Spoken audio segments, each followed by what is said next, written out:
রাষ্ট্রীয় সফরের অংশ হিসাবে স্থানীয় সরকার, পল্লী উন্নয়ন ও সমবায় মন্ত্রী মির্জা ফখরুল ইসলাম আলমগীর এবং ভূমিমন্ত্রী মিজানুর রহমান মিনু শুক্রবার সকালে রাজশাহীতে পৌঁছেছেন।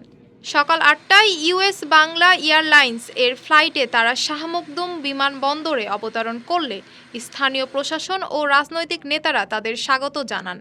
বিমানবন্দরে পবা মোহনপুর আসনের সংসদ সদস্য মোহাম্মদ শফিকুল হক মিলন দুই মন্ত্রীকে অভ্যর্থনা জানান। এ সময় শাহ মখদুম বিমানবন্দরের উন্নয়ন, স্থানীয় অবকাঠামো ও জনসেবামূলক বিভিন্ন বিষয় নিয়ে আলোচনা হয়। পরে মন্ত্রীদ্বয় নওগাঁর আত্রাই উপজেলার প্রতিসরে যান। সেখানে বিশ্বকবি রবীন্দ্রনাথ ঠাকুর এর ১৬৫তম জন্ম উৎসব ও রবীন্দ্র মেলার উদ্বোধনী অনুষ্ঠানে প্রধান অতিথি হিসেবে যোগ দেওয়ার কথা রয়েছে স্থানীয় সরকার মন্ত্রীর। সফরকালে নওগাঁ জেলার বিভিন্ন উন্নয়ন প্রকল্প পরিদর্শন করবেন তিনি।